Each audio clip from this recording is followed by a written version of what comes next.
All right, we are live.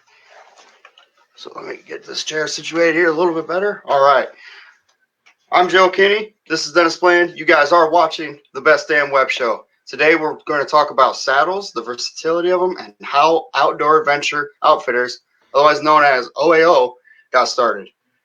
I'm here with the man himself, Dennis Bland. Dennis, if you want, go ahead and I'm going to give you the floor. You go ahead and take the floor and tell me. Let's tell everyone why you decided to start Outdoor Adventures Outfitters and what made you decide getting into the saddle game. Well, in all honesty, I never, as far as starting it up, I guess it was folks on the forum last year frustrated with the lead times. I was making my own saddles, really wasn't planning on selling them at that point. But I just kind of worked my way into that. I had been building them for people here locally, and I guess that's pretty much where it started. Just helping people out. Very quickly finding out that a hobby of yours can be turned into a fruitful business, and actually making that dream of yours just go just that little bit further. Was that something that you had expected? Or did you just kind of plan on, you know what, I think I'm going to mess around with them a little bit and be done? Well, I'll be honest with you, Joe. You know, I get into waterfowl hunting and hammock camping and bushcrafting as well. And Outdoor Adventure Outfitters has the name of more of a broad spectrum outdoor outfitter type due to the fact that I have goals of getting into some waterfowl gear and hammock camping gear. Currently, saddle work keeps me so busy that it's that's where I'm focused at right now. Sure. When I'll be able to branch out, I don't know, but that's where we're at this point.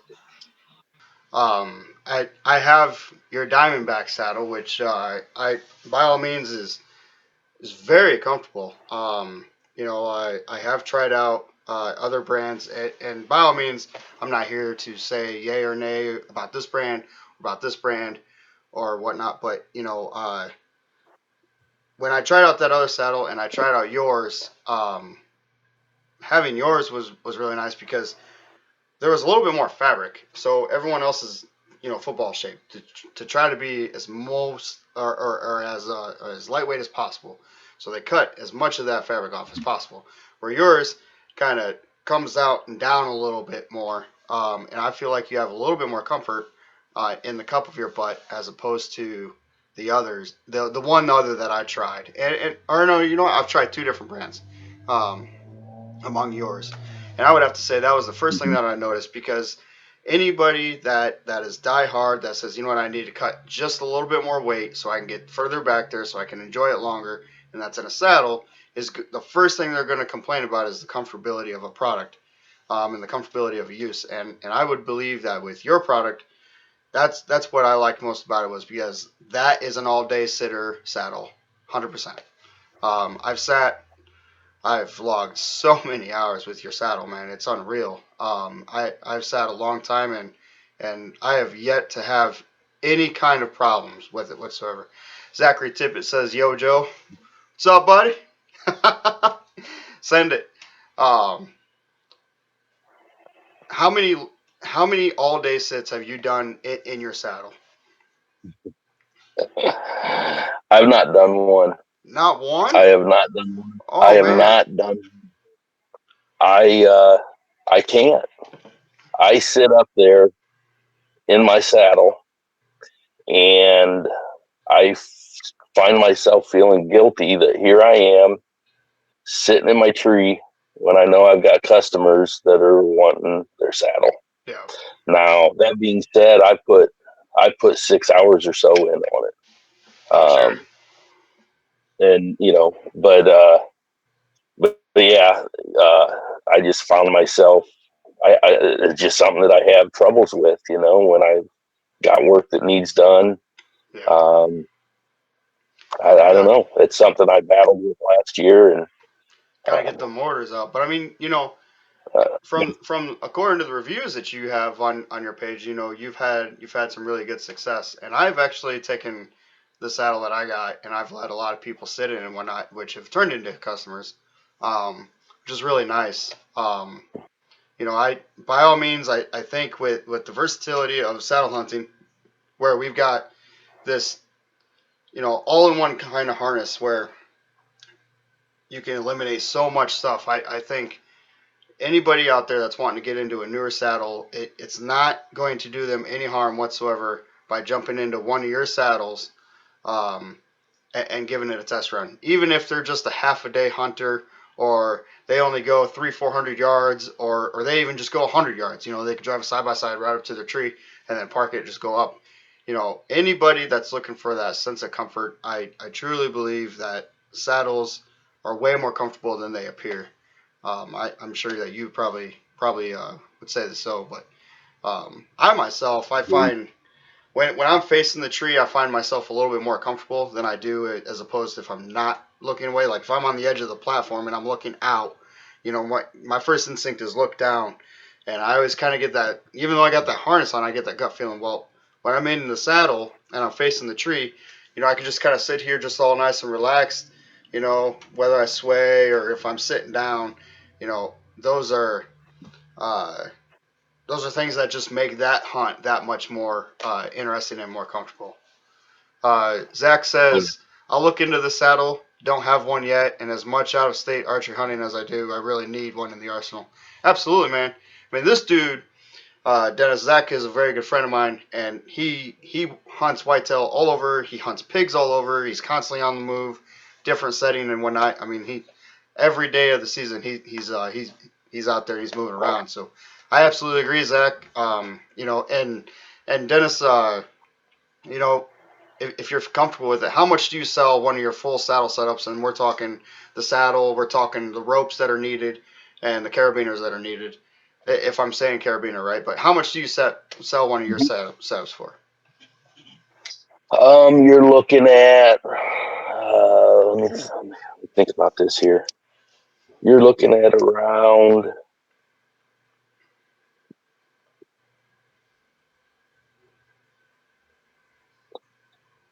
shipped. I'm gonna say right around 375. That's a pretty good price comparative to everything else that's out there. Calvin Stackhouse says I climb to the top of the stands that are already on the tree, and I use my OAO saddle instead. you know, there was a time last season where I almost did that exact same thing, Calvin. And I've seen other people do it just to try the saddle out, or just try to get used to. Like, well, my stand is there, so by all means, that's good practice, because there's many, many, many kind of platforms out there, and you need to do your research because, like your shed, I'm sure it's full, it's probably got 10 or 15 different saddles in it, and or tree stands in it. Here pretty soon, once you get that saddle, you're gonna have like 10 or 15 different platforms, or you're gonna have 10, 15 different sets of sticks, or you're gonna have 3 or 4 different saddles and whatnot. So by all means, dude, when I practiced with your saddle, Dennis, when I got it in the winter, I was out on the telephone pole across the road, swinging around, going upside down, all doing all this, man, and it's a lot of fun. I like it. I love it. I absolutely love it. Um, Well, do you your focus with your saddles? Obviously, there's companies out there, they blow out product after product after product, months after each other and whatnot. But you're designing another one now, aren't you? um, well, I guess yeah. I am. Um, it's it's actually I have prototypes out.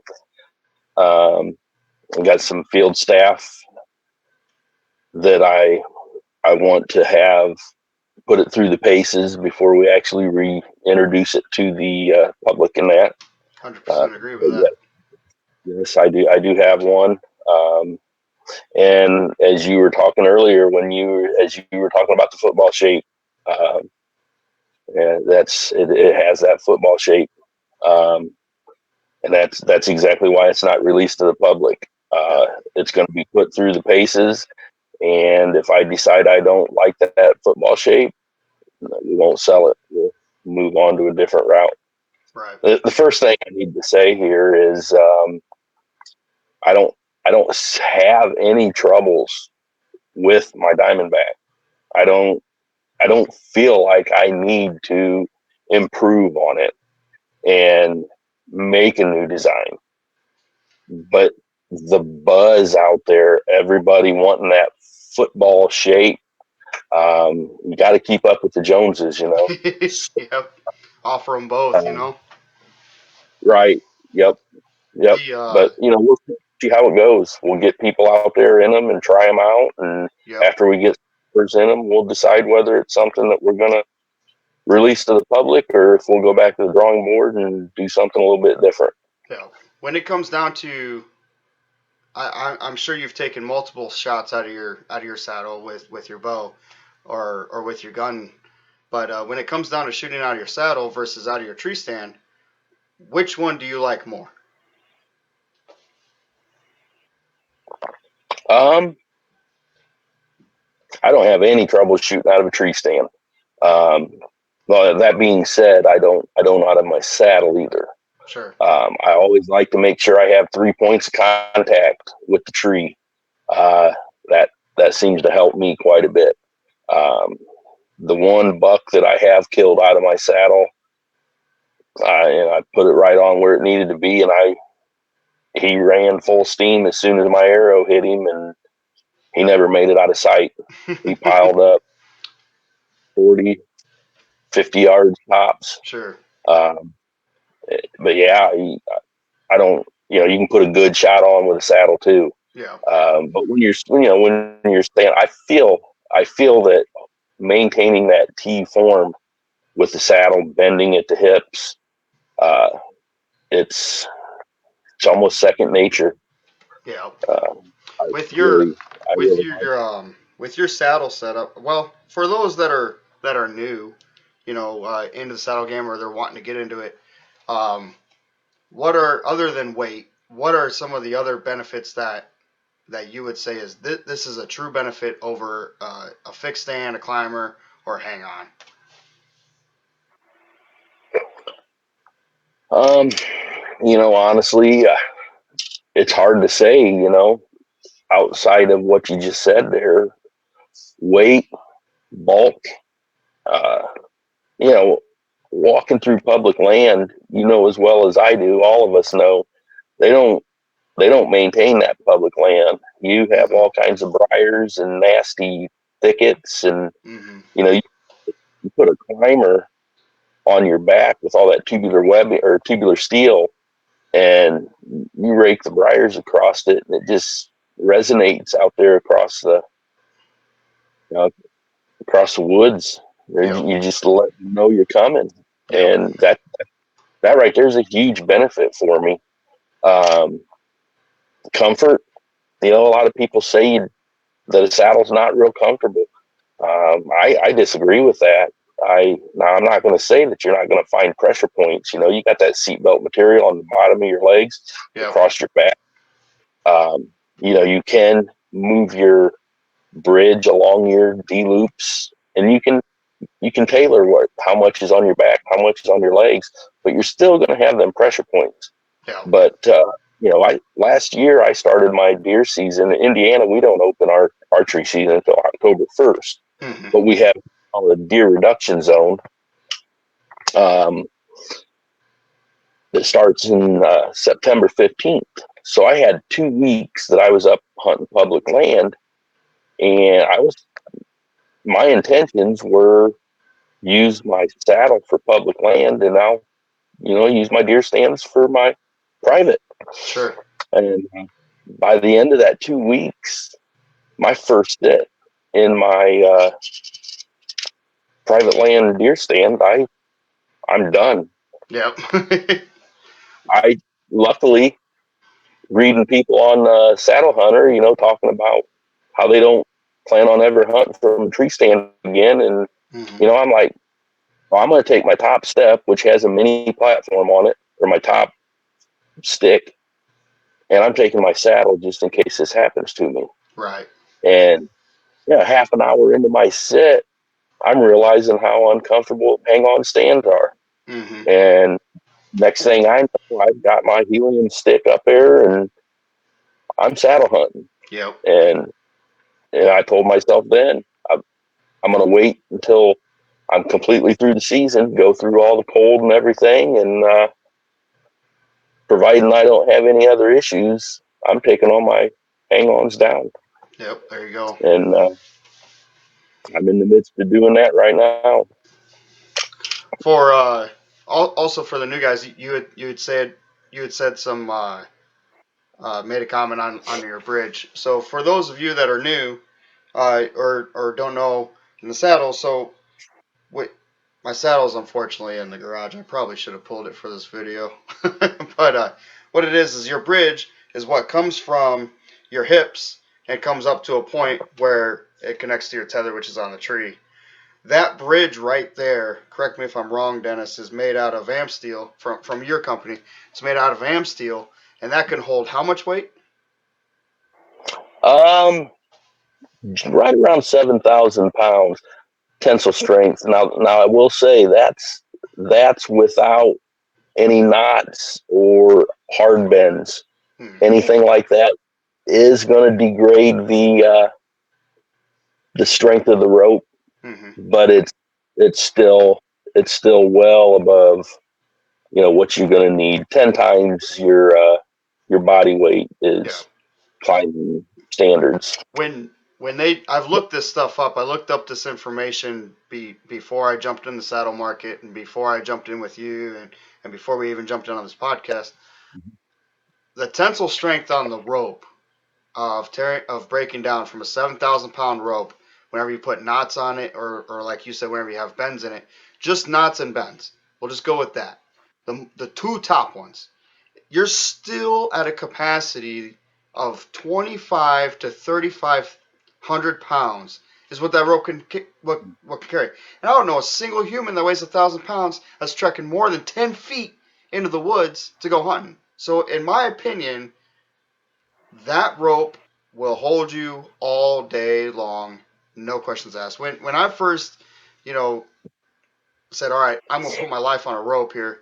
I was kind of beside myself a little bit, and I was like, but then I got to thinking, all right, well, I rely on my harness strap anyway, and that holds less, and it's sewn, where this is either spliced or it's knotted off correctly, and so after I got that feeling and out of my head and whatnot, I was like, this really is. I don't want to say it's any safer, but this really is a peace of mind knowing that this thing can hold 3,000 pounds before it decides to break. And I have put it on many trees, and I know that you have, and I know many other people who have logged in some serious hours on some trees where our ropes don't look like they're in really all that bad at all.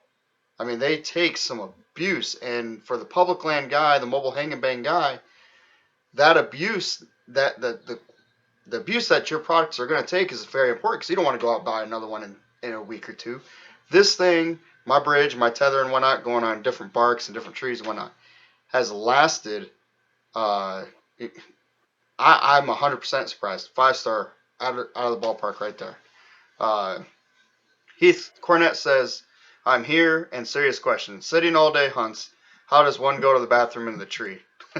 Well, Dennis, you can answer that one. Well,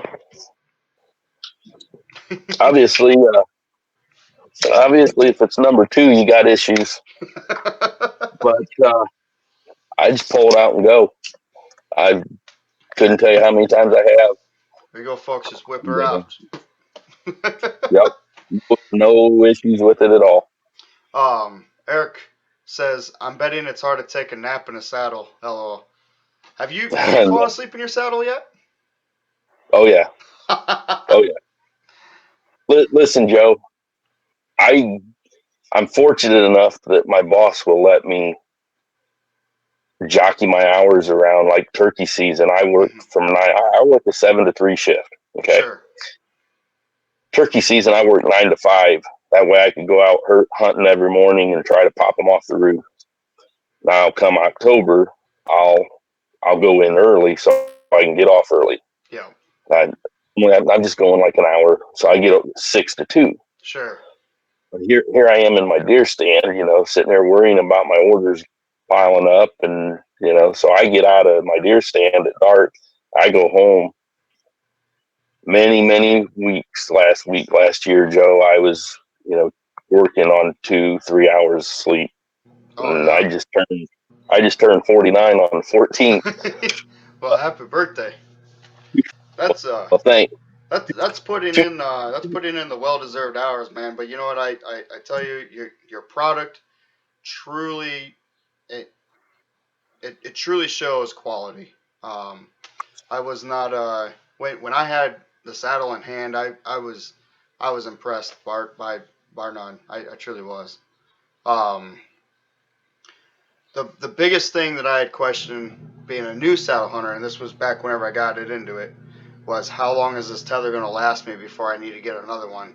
What kind of damage is it going to take? Because obviously, if you're in a tree, every hunter knows you can set up your spot for that one, maybe even two prime shots. Like, man, I got him there, I got him here. If they're in that window, I'm going to be the most comfortable. But everybody knows it's always over here or it's over here. There is never here. It's never all the time. It happens, but it's never all the time. So in my head, I'm thinking, okay, I've got to rotate, and that rope and that tether and those carabiners and everything's going to move when I really put the crash course on their product, and I was 100% hmm impressed. And there's other people that I talked to as well. Like, hey man, have you tested your tether out to the utmost you know uh, possibilities that you could? And they all said, yeah, or and I'm actually pretty impressed with the rope. It's rope. It's funny because it's rope, and ropes break, they cut, they fray, but these work out pretty good. Um, I've done a lot of different situational shots out of the saddle, practicing wise and whatnot. And I kind of feel like that there's going to be a lot of trees that I sit in that those kind of shots are going to be needed. But if I was in a tree stand, there was probably no way of getting that shot. I'm not saying that you probably couldn't have shot the deer, but there's going to be other shots that are going to be a lot more comfortable than what they would have been if you were in that tree stand. Um, I guess a good question would be, how many deer have you shot out of your saddle, and how long have you been hunting out of a saddle? I have been hunting out of the saddle. My first saddle. I'm a rock climber, so I already had a rock climbing harness and all that. So my first year, 2 years ago, I used a sit drag. I modified it and my black diamond rock climbing harness. I done that just to make sure that just like what you said earlier, how comfortable is this? Is this something I'm going to stick with? And at that time, I was thinking buying, but I was like, before I go and buy one, I want to make sure it's something I'm going to enjoy. Mm-hmm. And like I said earlier, with my desire and the hammock camping that I do, I already do a lot of sewing with hammock gear and stuff like that. So I already knew how to use a sewing machine and get this stuff done. Sure. And so then I decided, why buy one when I can make one myself? Right. And I actually ended up, to be 100% totally honest with you, a guy on one of the forums is where I got my first template, you might say. Sure. Now, this saddle is not anything like what the original one where it started at. I made I went through like 4 of them before I got it where it was comfortable for me. Made a lot of changes along the way, but in all honesty, the original design there that I started with wasn't mine. I got it from someone else, uh, but uh, made it what it is, and started hunting with it last September. I got a full season on it, and I do have one here. This went through last season, long, vigorous season. and that rope And that's don't what, even like a hardly. 6 millimeter rope. I'm This probably wrong. no, this is 1/4 inch. 1/4 inch. So It's like your life is here first, and then here first, or here second, and then here third on the tree, and that's holding you, and it's Mhm. able to take the tensile strength of 3,000 pounds after your knots and after all that, and that's impressive. So now, while we're on the subject of this, one thing I want to touch on, this particular rope. Now, this is actually, if you look at it closely, it doesn't look like your standard am steel blue. Am steel blue is inside it, and this outer sheathing is Kevlar. Uh, so this is very abrasion resistant. This thing, I wouldn't even begin to try to tell you how many years this thing would last. Um, Kevlar is very durable stuff, so you could get a lot of years out of this. Um, but that being said, I have I've just caught too much. Now these right here are knotted. Hmm. So Same thing as on mine. double over. Yep, it's a double overhand knot, and too many people on the forums, the first thing they say when they see this is you're not supposed to tie am steel. Well, am steel blue as a braided rope, it's not going to hold a knot well. But with this Kevlar sheathing on it, this thing holds a knot well. Um, I would Matter agree. of fact, as you set in it, you've probably already noticed with the time you've spent in it, this thing just keeps cinching down tighter and tighter until it gets Yeah. to where it can't get any tighter, and it don't go anywhere. I actually I, took I a don't. white mark and I put it on my tag end to make sure that it wasn't coming out of the knot. Um, I put a tight or white mark on there, and I purposely have a little bit of gray in between the that knot and the white mark, and it's perfectly measured at 1/8 of an inch, and I've yet to see that move any further, and I've now sat in that saddle for I would say I've probably got 30 hours in that saddle. No. Now, Heath says, "What's the expiration date on a harness?" And my question to that, or my answer to that is, you'll have to kind of look at your tag on there. But I'm pretty certain they say that you want to replace your harness every 3 to 5 years.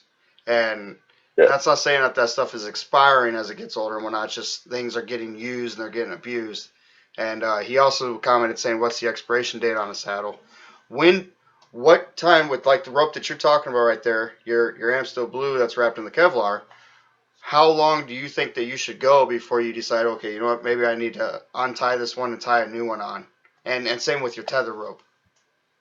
well, you're not going to be able to get one from me and tie a new one on Okay.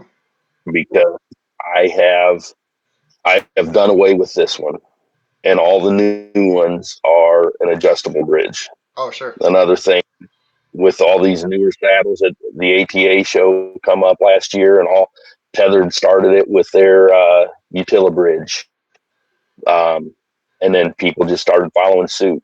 Everybody's wanting a adjustable bridge, so in order to keep up with the competition, I built me an adjustable bridge. Um, this one here, with the way this loop is, you cannot hold this in place where you adjust it to determine how much tension you want on your back versus your legs, like you can the other one. Now, that being said, you can move this to where you want it, and once you put weight on it, it'll stay there. But the first time you shift, or have to take a shot or something, or you move because you think you're going to take a shot, Right. whatever, it's going to come uh, unadjusted from where it was at. Sure. You know, so then you'd end up having to do it again. So the adjustable bridge that I'm making now, I just girth hitch it there. and you slide it, and once you put pressure on that girth hitch, it just bites. Yeah. The other end is girth hitched as well with a Swabish hitch, and it just adjusts from there. You can adjust it wherever you want, and it works good. So going forward, that's what all the saddles have on them anymore. What Not that there's any kind of issue with this one. right. It's just What would you say the lifespan on your saddle would be? um, that's a touchy scenario there. From a insurance, um, a liability standpoint, you want to say 3 to 5 years. Mm-hmm. Um, Me being that I build these things all the time, I'm always going to be trying my newer designs in that. So uh, I'm always going to be having a new one. But me, I'm just one of them guys. I'm a mechanic by trade, and I'm just one of them guys that I'm going to fix my dryer before I buy a new one. So Yep. me, if I wasn't building these things, I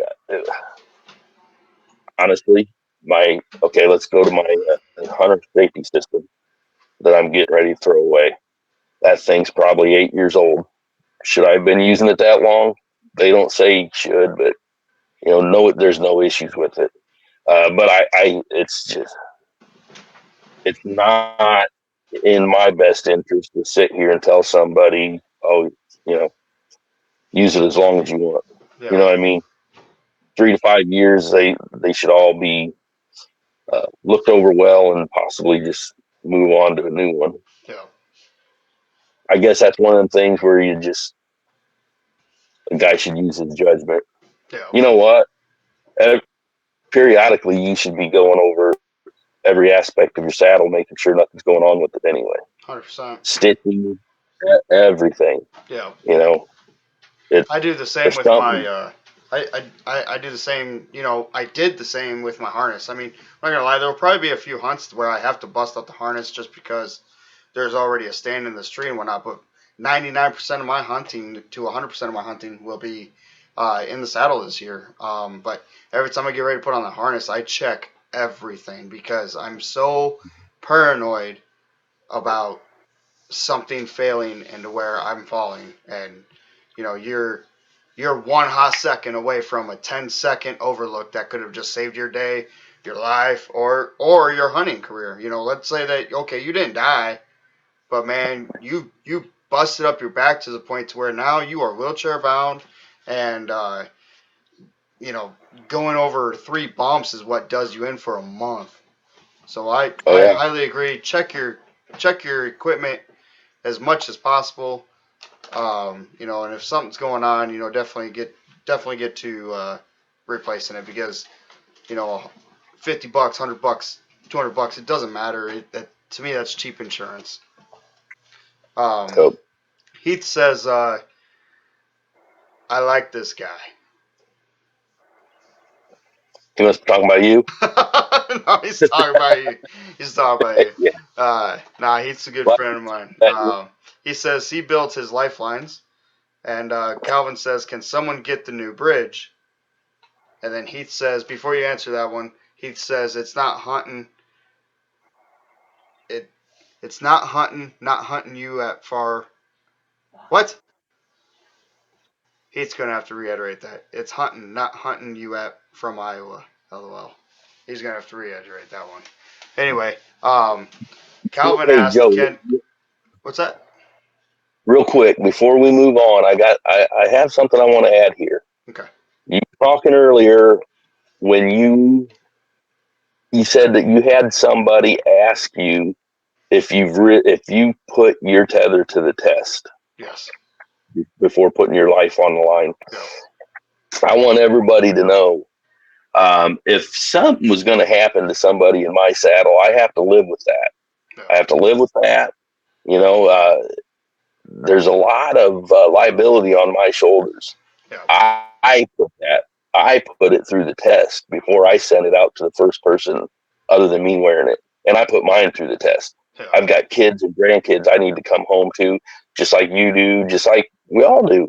Yeah. And I'm not going to let my product be the reason that somebody either don't come home to their kids or ends up paralyzed. Yeah. You know? Very, very good say. Very good remark to that. Joe say hunting, not hunting. Oh, hunting, hunting. You are hunting. I get it now. I'm from Iowa. I'm hunting. All right, there we go. Perfect. Well said. Well said. So Calvin says, "Can someone get the new bridge?" And I'm assuming he's talking about that new bridge that you have going on. Dennis, is that available for purchase yet from your company? Um, it is, but that Swabish hitch, there is quite the trick to that to make that thing work the way it needs to. I am trying to figure out a way to make it a kit that somebody can put together. And I'm not trying to say that nobody else can do this the way it's done. But if I send it out to somebody and it's not done quite right, well, first off, on the very end, there's a stopper knot, Mm-hmm. so it wouldn't go anywhere. But could you imagine that thing slipping 8, 10, 12 inches to the end of your stopper knot? You Yeah, make somebody's that getting down out of their tree stand and going and changing their pants. very quickly You know, because that's going to be a very quiet, sad ride.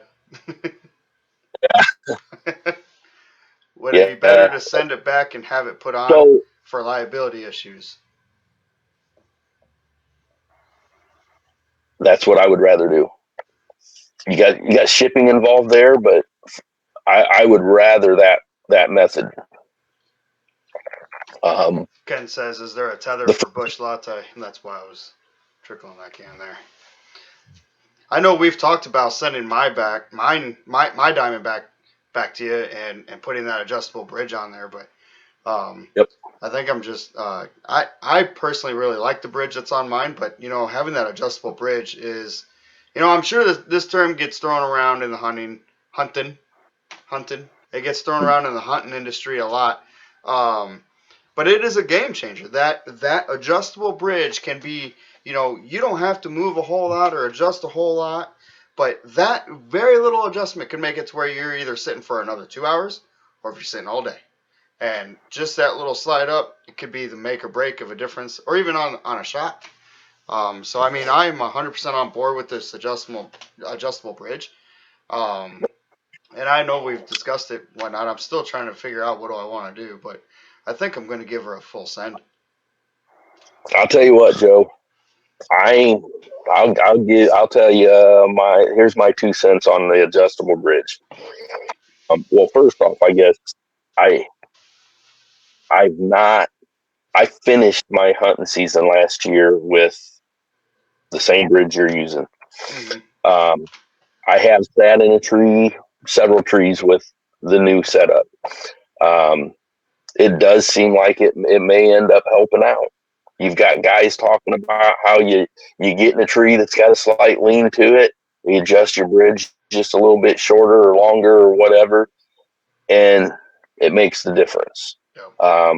Me, I have yet, when I was out hunting with my other one, non-adjustable, I've yet to come into a scenario where I felt my bridge needed to be any longer or shorter. I will say this: I did. I adjusted my tether length to adapt to that, I guess, Mm-hmm. but I didn't have any scenarios. I'm a sitter, so I go with a longer tether. Yeah. Anybody that likes to sit, the longer your tether is, the less pressure you're going to have from your body weight trying to cram you into the tree. Yeah. It's one thing I figured out. So I like to go with a long tether. It also helps the further you get wrapped around the tree. Yeah. That longer tether is going to give you more leash to roam, Yeah. essentially. 100%. But Heath says, "Can you put your back towards the tree and shoot, or do you have to face the tree?" And before we answer that question, to answer your question, Ken, why I'm not drinking the corn can is they were out. Everybody else is representing. and I'm OG. But can you put your back towards the tree and shoot, or do you have to face the tree? Heath and I'll let Dennis follow up with this question as well. But I did make a video not too long ago about situational shooting on that, and the answer is no, you don't. It's actually very comfortable and very easy to do. But what you're doing is whenever you're facing the tree, if you got your bridge like this, you just literally bring it up around to where your shoulder, and you just turn your body around. Now your saddle's still working and your harness is still nice and tight, and it's more like a seat belt, and it's back Mhm. here, and that allows you to do whatever you need to do. But to fully answer that question, so you can physically see, make sure you hit over onto our YouTube channel because I did make a video on situational shooting, and that is in there, and I do it a couple times. And there's a lot of people, and we can even call out the hunting public. I've watched them several times, turn it around in their tethers and bust it out. And I've seen other people do it. It's a very easy shot. Heath, I will definitely bring my saddle to the shop so you can test it out in the back. Not a problem. Um, let's see here. I did have a good question for you, Dennis. And then squirrel, or it's gone. Let's see here.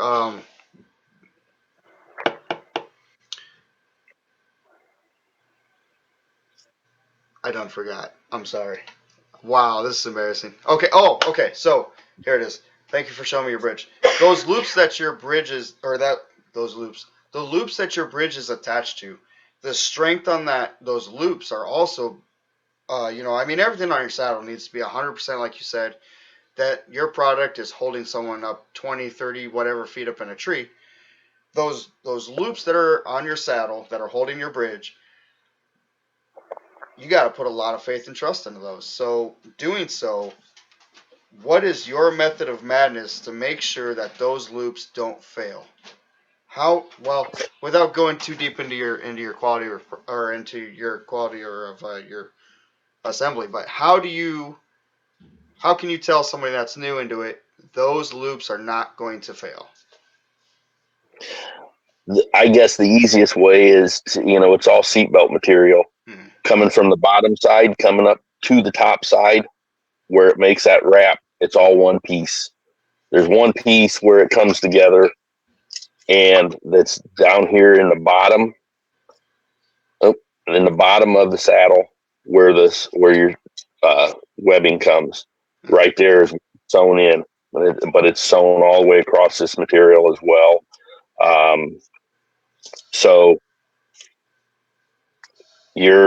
you've got to tear seatbelt material in half. This stuff's rated for 4,000 psi. So yeah, you Pounds. got to tear that in half in order for that to happen. Yeah. Ready for four So thousand pounds? yep. Said PSI.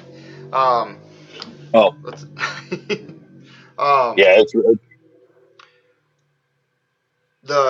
as far as the sizing, so like most hats, there's one size fits all, and your shirts you got small, medium, and large and whatnot. But with the saddle, it almost seems like there's two sizes.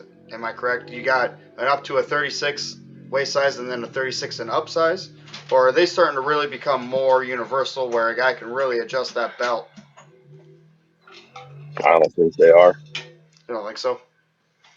No, Would you agree with me there's that there's two companies out different there. sizes though? So you're in that two different size I've, belt? no, No. I've got way more sizes than that. I build mine to your waist size. I've got a chart and my mesh, the seatbelt material, everything changes every couple inch waist size. I've got, well, it depends. I've got people up to, I believe a 46-inch waist is my biggest guy out there.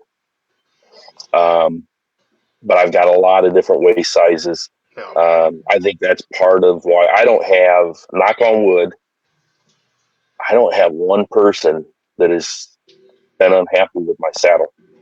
Everybody, I've had people, I'm not going to mention any company names, but I've had numerous saddle hunters that switched over from another saddle over to mine. I've got a customer up in Michigan that he bought one of my saddles.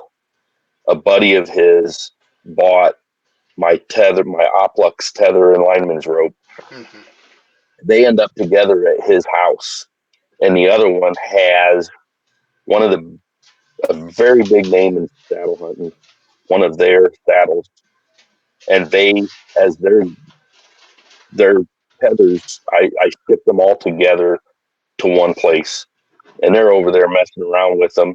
They both tried each other's saddles on, and they both agreed that the Diamondback was a more comfortable saddle than the one that he had. I've seen a lot of people So, say that on your group page plenty of times. I mean, you and I were a part of quite a few saddle pages out there, and I have seen a lot of people state that, and I can honestly agree. And you guys just heard it. What's really cool with Dennis's setup is it's made for you and you alone. Your saddle is yours, so it doesn't matter what size you are. It's yours and it's made for you. So that is 100% bravo to you, my man, because most companies aren't going to do that. They're not going to take the time to talk to Jim Bob and say, hey, what size are you, bud? We're going to go ahead and make it for you. Another cool thing is with yours, um, anybody call you up and say, hey, listen, I'm kind of looking for something like this on my saddle, and if you can do it, you'll go ahead and do it, correct? yeah. Hey, check this out. I just got to show you this. I have got a customer that asked me to put this on his saddle for me. I'm going to do it. I'm Love going it. to sew that on there. He's a deadhead. Love it. That is But awesome, man. That is 100% yeah, awesome. I'll do whatever a person wants. I'm here to make every one of my customers individually 100% satisfied. Would you say that, and that's something that's going to make your company alone grow just on the fact of customization, because everybody likes one thing, but they like to tweak it just a little bit. They'll take it home, put it in the garage, and they'll tweak it, and they mess with it, and then now it's theirs. That right there alone can make or break your saddle, and with your saddle, with you doing that, that already makes your saddle go from here to way up here, and in my opinion. So I mean, 100% bravo to you on that, my man, because that's going to be something that other companies aren't going to do. Now let me ask you this: the growth of OAO from, let's just say, a year ago to now, would you say that it is significantly increased, or are we still kind of right around the same? Oh no, it's significantly increased, but I hope we're still on the bottom end of the scale from where we're going to go. Sure. Ken Jefferson says, "I'm a 36-inch waist. Should I order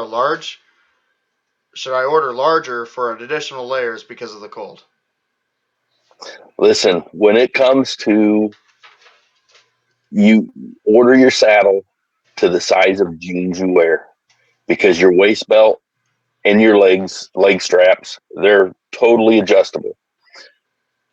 And when you wrap that saddle around you, just like you're saddle hunting, there's no way to get around it. That saddle is going to wrap around all your insulation, and unfortunately, it smashes it. Which once you smash and remove the loft from insulation, it does lead to the insulation not working quite as well. Uh, I've not had any issues myself with cold temps and that creating an issue though. But back to your question there, it is not going to make a bit of difference on your waist size. If you're a 36-inch jean, order a 36-inch medium uh, saddle, and as you put your layers on, open up your belt, open up your leg loops to where they fit, and you'll be good. Do not. Would you go give me some, Here's the please? thing: when it comes to the Okay. saddle, the way it wraps around you, the material you need, how far it comes in front of you, is what you're sizing. When you put layers on, it doesn't make it doesn't accommodate or it doesn't take up enough material of the saddle to make a difference. If Right. you're following what I'm saying there, My but yeah, my lovely wife just went to go get me my saddle so I can show those adjustments. But Ken, I've sat in my saddle. I wear bibs in the winter when it's cold. Um, so I tested that out. That was one of the first things that I tested out. And just with that adjustable, I mean, I just literally put it over my bibs and I adjusted the cup and I adjusted the leg straps. Hold on here, just one second. Thank you. So this right here is my saddle. Um, these right here are your leg straps. So and we have these clips on them here, and they're extremely easy to adjust. I got to remember right is left, right left is right here, but extremely easy to adjust. And and then you've also got this clip right here. Then this clip for this adjustment adjusts for your cup, um, and that's the cup of your butt. So there is so much adjustment right there. I didn't have to. I still had tag end left when it came down to using my bibs. I still had a lot of tag end left. Actually, I think I had probably about there. And I was honestly surprised for as much as I put on for that. Um, One thing while I'm looking at this here, so mine's decked out now. It's ready to roll. I've got two. I've got two bags on them. So what we got here going on is I got a bag for my rope and I got a bag for my tether. This right here is my lineman's rope, and this one right here is my tether. And this molly webbing that's on the back side of it. So everybody likes to put a dirt wafer or some sort of wafer in their bag or something like that.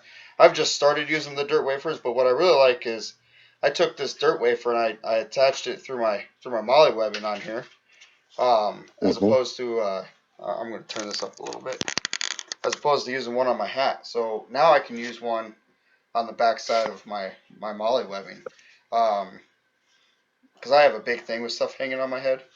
But there are endless. I still have a lot that I can put here, and one thing that a lot of people don't look at is and like Dan, he's here watching. Dan Boggs, he gave me the idea. Gear tie. So a small little gear tie will attach this bag and hold it for the length of time. Um, hmm this complete setup right here, with the ropes and everything in it, I would say is probably well under 4 pounds. It's extremely light. But back to your question, Ken. There's where your leg straps attach to. They attach to the back of the saddle there, and I have an arm's length, if not a little bit shorter or longer, of adjustment for my legs. Um, Actually, I'm gonna go ahead and put this on real quick here and show you guys how this all looks. Baby pen a beer koozie to your saddle, my man. My man. Was So that was Dan. Bob? Yeah. Of course he did. So this is extremely put on easy too, because I mean, I wear my well, before I got into the saddle here, I wore my saddle. I'm gonna adjust this camera a little bit easier, a little bit better here, the camera on the computer. I wear my saddle in, or wore my harness in. So now, um, I could just easily wear this in, and I'm not gonna have a bit of a problem walking in because of the different adjustments that are on this. I let a friend of mine use this here real quick, so I promise this is my first time. He was so you should be getting. What's that? What do you think of it? He's gonna order one for me, buddy. He said come hunting season whenever his wife doesn't know. Says he's gonna get one coming. So in this clip right here, not gonna fail whatsoever. We have a measurement of 12 kilonewtons, which for those that don't know, that's your measurement of what weight it could take. But these leg straps, there's a loop right here, and your leg strap literally attaches right into that. So now I'm all set up, ready to roll. And you know, when I first got this, I was honestly sitting in this thing for hours. Just even in the house, I would just have it on and get used to walking with it. There's another loop, a set of loops that you put on here, Dennis, that make it super easy for whenever you're walking in. So now we got these kind of hanging out here. What you do is you just take your bridge and you literally stuff it into your belt and 2, 3 times around, and now it's held tight. Now I'm walking in. Left is right, right is left. Now I'm walking in and I got nothing going on. So perfectly comfortable.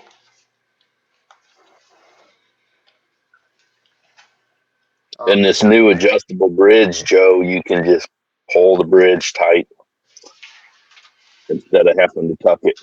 Oh sure. Hey, there you go. Since you went to camp. That's gonna be even quicker. You know, back in Yep. the I don't want to say really back in the day, but back when whenever I first got into hunting for Heath Cornett there, as I would get into hunting, I would honestly all my hunting gear is on, including my release. I drove with my release on. That's how I was ready to go. I got the release on. I got my camo on, and the bow is literally sitting shotgun in the truck or in the front of the truck or the car or whatever.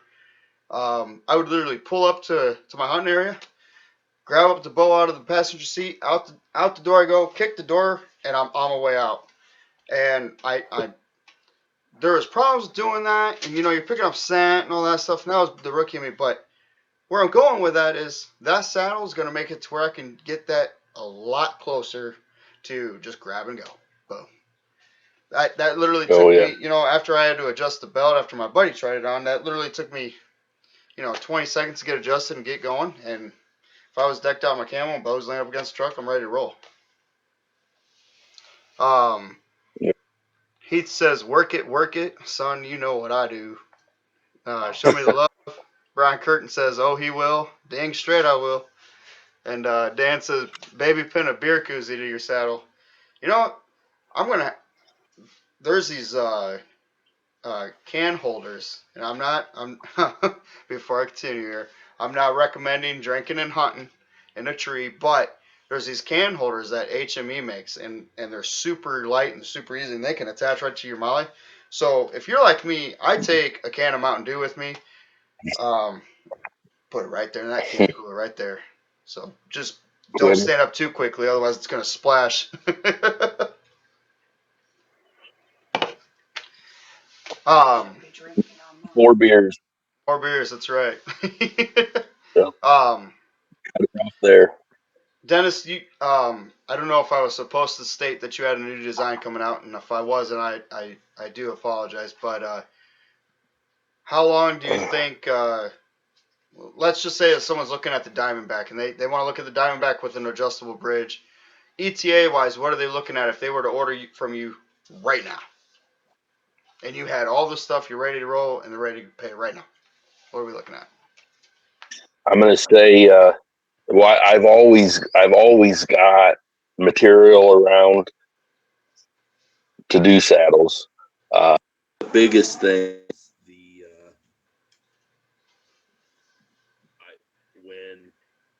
when you order a saddle. Uh-oh. Oh, hold on. Time out. I lost your audio here. Only put Time out. one person. Time out. I lost your audio here, Dennis. To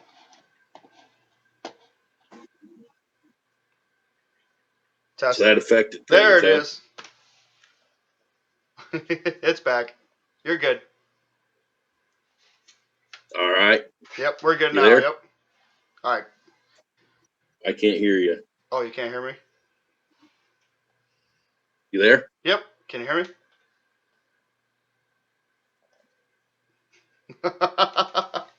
Dennis has lost us. He's lost the audio. I can't hear you, Joe. Um, might want to try turning off your Bluetooth.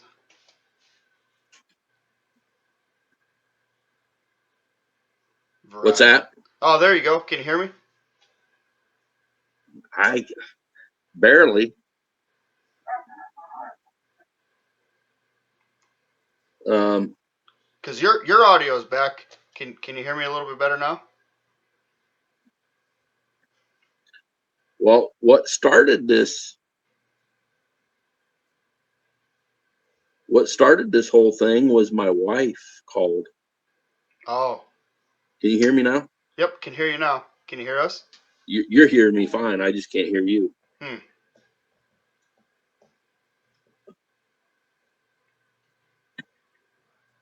Man, Don't say anything.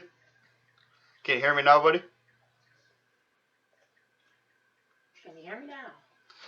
He says now it's time to go to a break, sponsored by Mario Brothers. Mario. Gotta shave off. Call him and tell him to proceed. Um, I'm not sure, Joe. hold on here.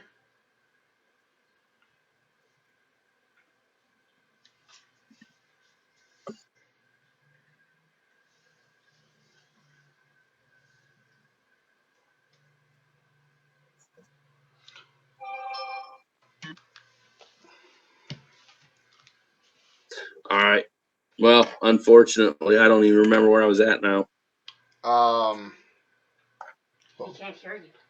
well, he can now. Well, I told him proceed. We were at how long? Here, I'll text it to you. How long is ETA on your saddle?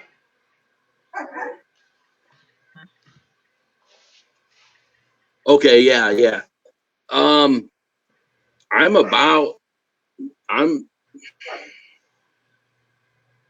I'm about 3 to 4 weeks out right now. And Yeah, we're looking at 3 to 4 weeks. and for those that are wondering, the ETA thing is it was super, you know, super hard to get a saddle when all this stuff really started taking off. It was taking 6 to 8 weeks to get your saddle. So 3 to 4 weeks is doing pretty freaking decent. And right now is the time to go ahead and get one ordered, considering that hunting season is coming up in your September and your October months. So that's going to be a lot better of an option to get up and moving. So get just like your new strings on your bows, get get those saddles ordered, and like Dan says, 100% made in America. Um, can you hear me now, Dennis? I can't. For whatever reason, the speaker on my phone is just barely even. I can't hear it. You know Um, what? Let so me see well, here. we've been talking for an hour and 3 minutes. So at this point, I'll go ahead and I'll ask if anyone else has any kind of questions for Dennis. Oh, we lost him. He's gone. Maybe he's gonna try to come back in. All right, so till he gets back here. So if any of you guys have any other questions, by all means, get a hold of Dennis at Outdoor Adventure Outfitters on Facebook. You know, I mean, take it from us, guys. The saddle game. If you're open to trying new things, if you're open to just trying that one little more, that one little hot second, that one hot thing, the saddle, by all means, is definitely 100% a good two thumb up way to go. Get into it. You're not going to be hurting yourself whatsoever. Can you hear us Hey, now, I'm hearing Dennis? you again, Joe. Yep. Alrighty, there he is. Yep. I was just telling them if they have any more questions or if they want to make sure, or if they want to purchase one of your saddles, now is the time to get into it and to reach out to you on your Facebook page at Outdoor Adventure Outfitters. Um, yeah, like Dan just said, we can do another video for anybody who is interested. And Calvin says, have you got a kill in the death diaper yet, Joe? I love the term death diaper. 100% love it. And if I was good with a sewing needle, which I am not, I would embroider that right across my butt. Death diaper. No, I have not yet gotten I have not yet had the chance to shoot a deer. in my death diaper yet. I truly want to, and I can't wait. I've got a feeling that something is going to die in September, early October from this guy. We all have a contest here in OO, and it's usually first blood. Brock here, he's in here now. Brock and Dan are. It never fails. Brock will get one in the morning, and Dan will get one in the afternoon, or vice versa.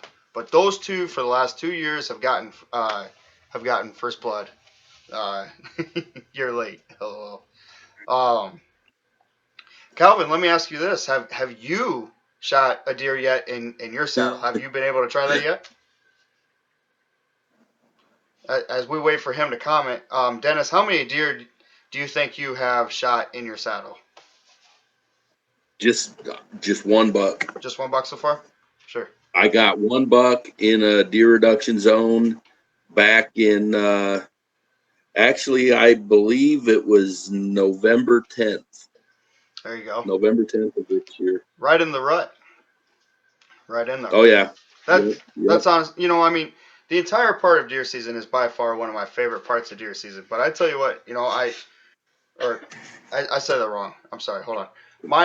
My favorite part of deer season is not beginning, middle, rut, or end. But I have to say, I truly do live for the rut because something with the rut, and I mean, this is probably getting off subject a little bit, but which I'm good at. But something with the rut that I really like is you have a very good potential of seeing deer that you've never seen before and you won't see again probably until next year if they make it. So those traveling bucks and those that are being pushed all over, the landscape and whatnot. But seeing a buck that could potentially say, you know what, right at this tree, I stop. But when it's rut and there's someone over there and she's smelling pretty good, I'm going to go for it. And that's what's Oh really yeah. cool. And I mean, deer are running all over the place, and that to me that's probably my second favorite part of deer season is the rut. Calvin says, Yep. I have put blood on it. Unfortunately, no deer yet. By the way, guys, squirrel hunting out of the saddle is awesome. 100% agree with that. There is no limits to what you can hunt out of your saddle. I've yet to see a guy turkey hunt out of a saddle, but I'm going to tell you what, I might just do it next year. Why? Because I'm 0-6. So what do I have left to lose? Dan Buck says, thank you, Dennis. I have to get going. Can't wait to kill a deer in the Diamondback this year. 100%. Hey, hold up here. I got one thing real quick. Since you've done let the cat out of the bag, I've got the prototype right here, and I want to go over a few things. Let's do it. So the new bridge setup, this right here is where it's girth hitched, like I was talking, and you can slide that. Some people or some companies, they have what they call comfort channels. Mm-hmm. This one here, you just put it wherever you want. There's no set. You can't just reach down and feel and put it where you want. But what I've found is you either like it in the middle or more towards the top or wherever.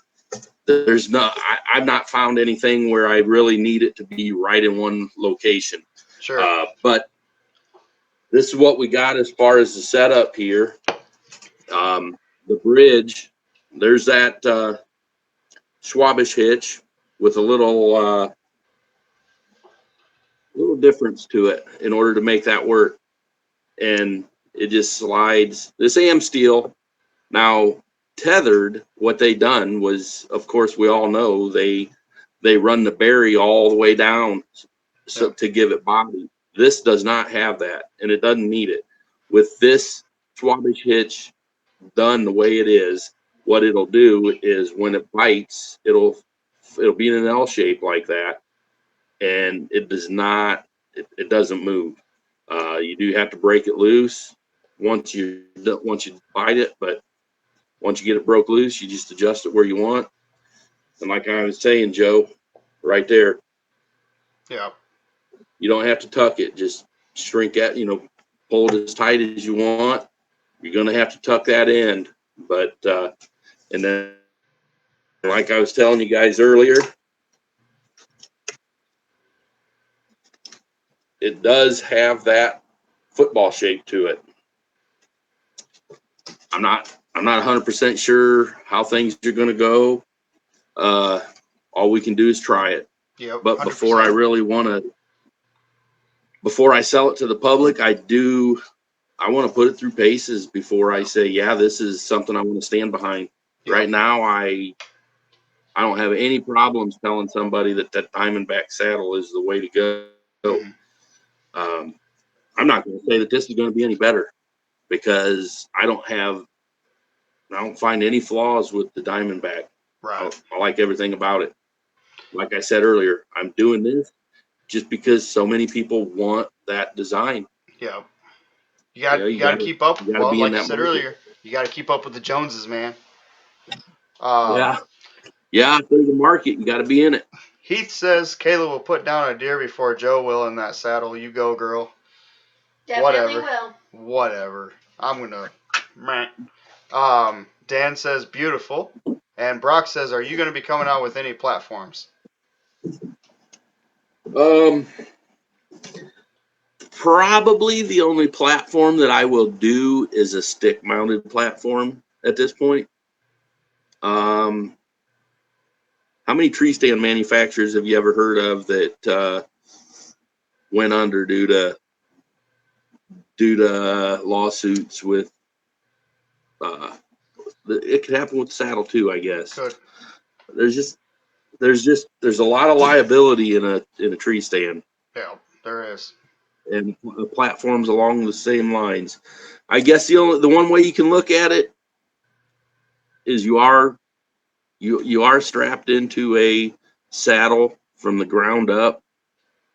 Most tree stand accidents, the person that fell and hurt themselves didn't have any kind of a harness on. Right. Honestly, at this point, I'm on the fence about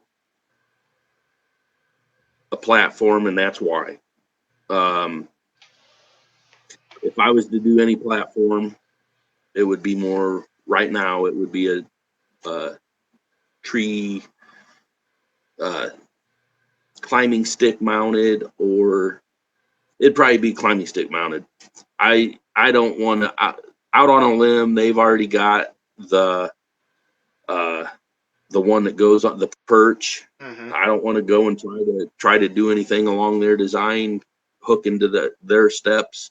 So that is one that I would probably do if I was gonna,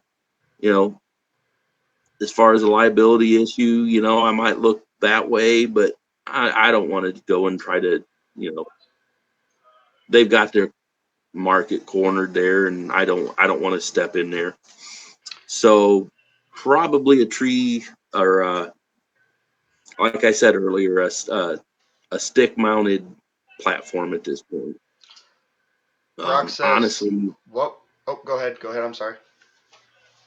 honestly, I'm looking at the out on a limbs that miniature platform that they've got. I'm actually looking at. I'm either going to buy one of them or possibly weld one up for myself, but that's the route I'll probably end up going. Because I used my heliums last year and loved them, Mm-hmm. but this year I've got a set of wild edge steps, and I do plan on looking into that method. Brock says, "What would you Yeah. suggest for a platform then to match up with the saddle?" Um, I cannot think of the name of that darn thing right now. I'm drawing a blank For at the name. it's Wild Edge, or not Wild Edge, but out on a limb, they're Solo Scout. Is it the Scout? Look up at Solo Scout. Yep, Solo Scout's probably. I'm either going to go with the Solo Scout or their perch, or not the perch, the Ridge Runner. Yeah. So we've got the Ridge Runner. Um, you got their sticks, the Shakar. Um, let's see here. The Solo Scout, and then Yeah, the Solo perch. Scout. That one looks like a pretty decent ride. Yeah, it lightweight, minimalist. Yeah. Yeah, that's what I'm all about. Yeah. I like to carry as little as I can. Yeah. I agree highly there with you. Um, Heath Garnett mentioned the Lone Wolf. Lone Wolf came out with a platform that does not mount to a stick, but it mounts to the tree and whatnot. And um, I would agree to that. If you're looking for a tree mounted style platform, Lone Wolf does make a very good design. I've looked at them, I've seen them. I haven't used them, but they do make a very good design that they've come out with. Um, there are so many DIY uh, platforms out there. It's unreal. You can really honestly, and I'm sure you've done this already, Dennis, by looking at other companies and looking at other people and say, you know what, that's really nice and that's really good, but I think I can make it better. And Mm-hmm. Oh yeah. the problem is like what Heath mentioned. If you want to spend upwards, some good money, but another good thing, another way to look at that is you're going to spend good money on it, but you're going to get a great product, which is why I highly agree with your price point on your saddle. For a complete saddle system, you're looking at $375, and that might be a lot just to wrap around your waist, but at the same time, you got to sit here and think, you know what? That's $375 I got to spend one time, and I'm going to enjoy it for years.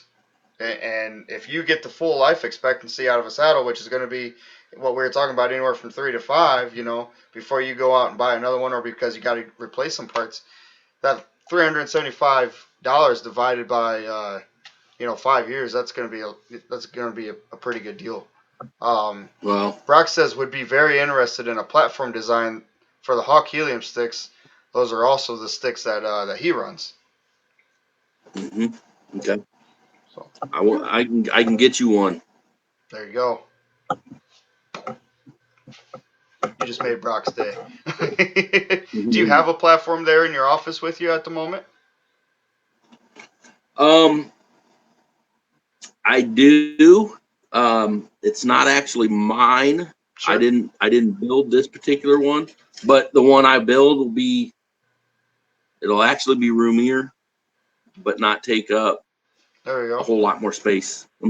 I'll go grab it. Alrighty.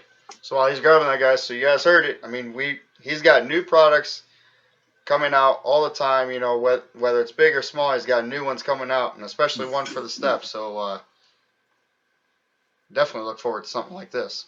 So here is my Hawk Helium stick, and I'll tell you guys what, Allen Gunsling works good for packing them in. I never even thought about that. But right here, this is just a little mini step. It's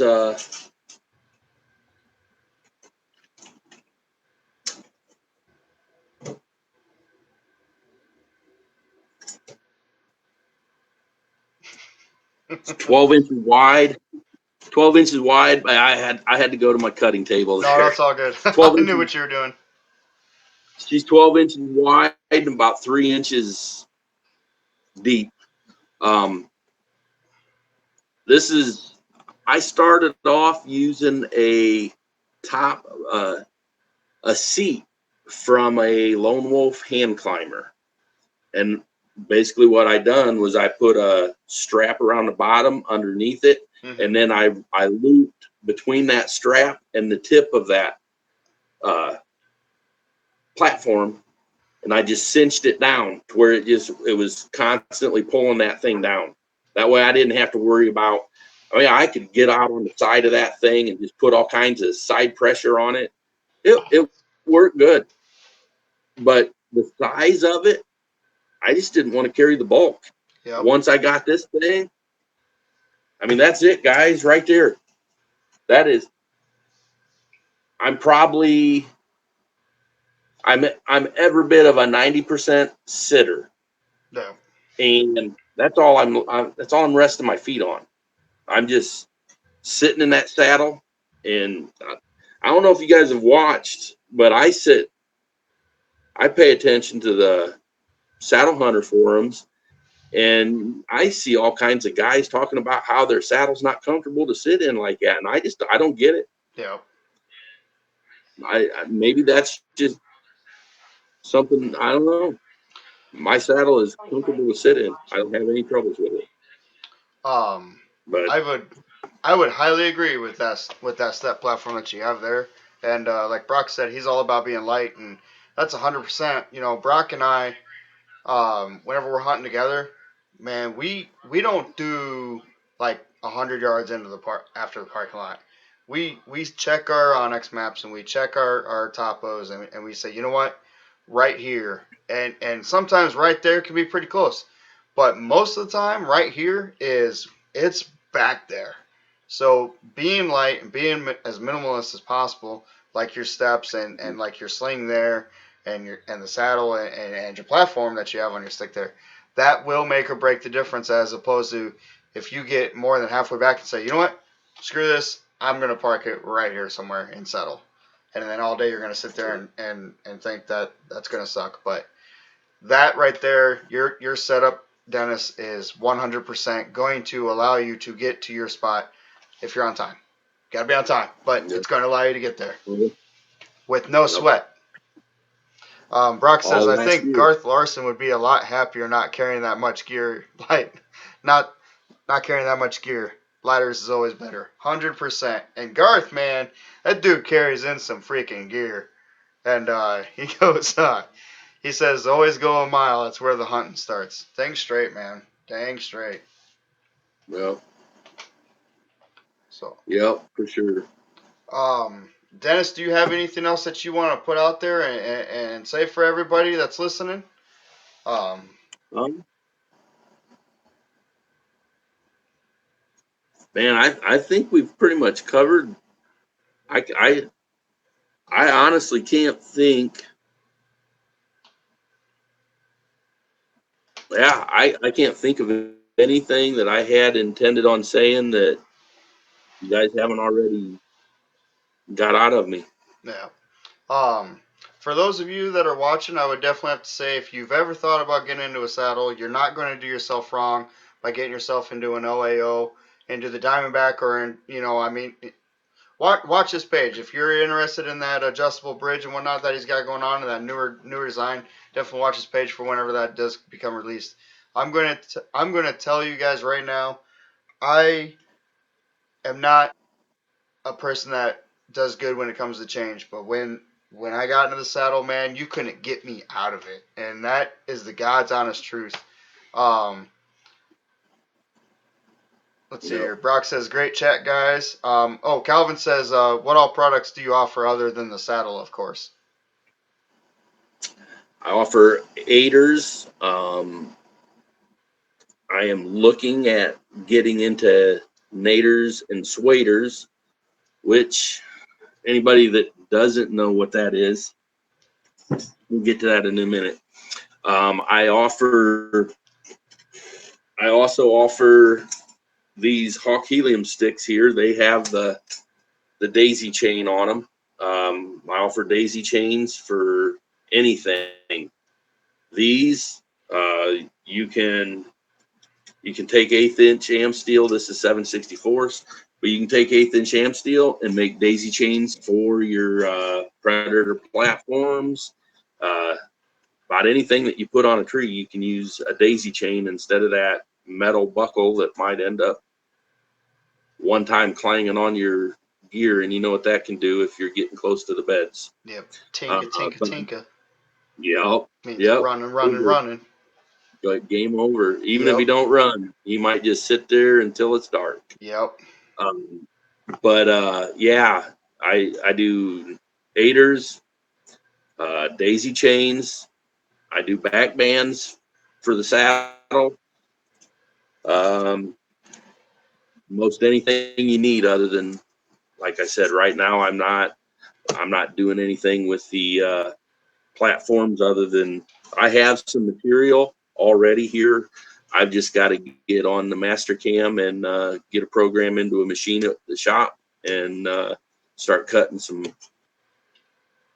of these platforms out. There you go. Um, So I'll have them available. And then, like I said, the nader and the swader.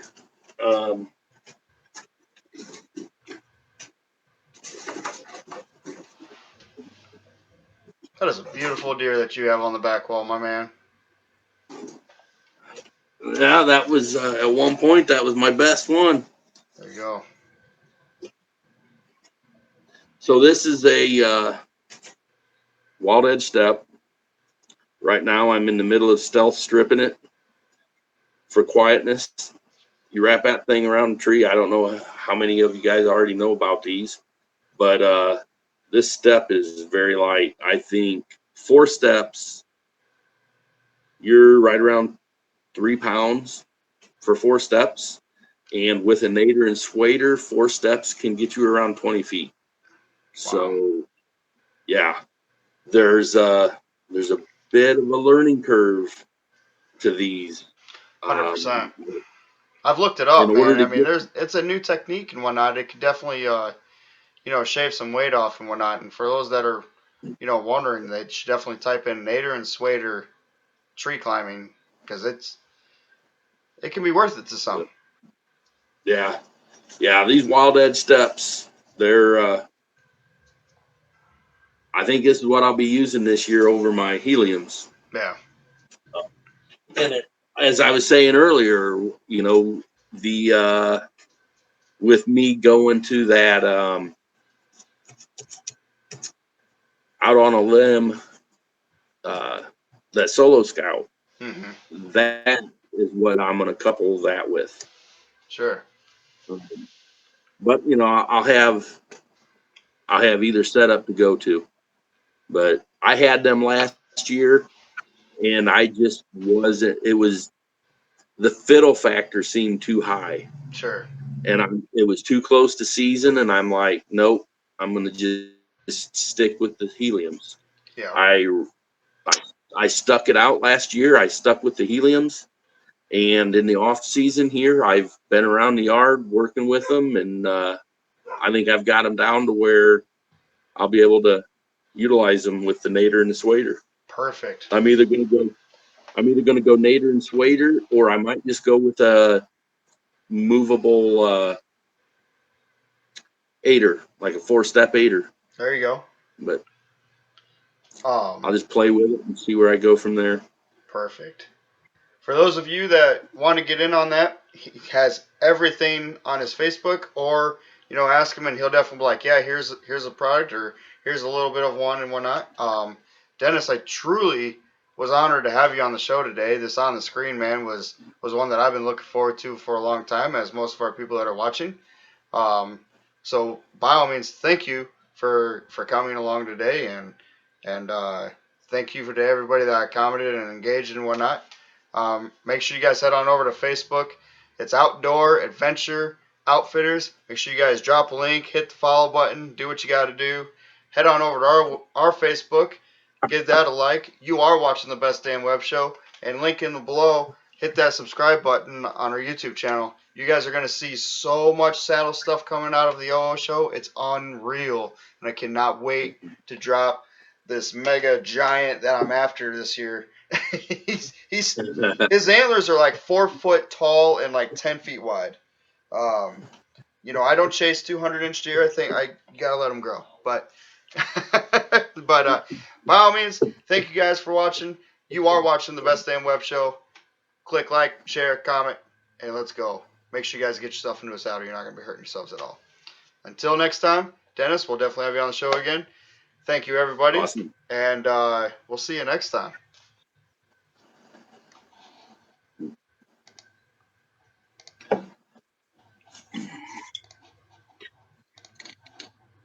Perfect.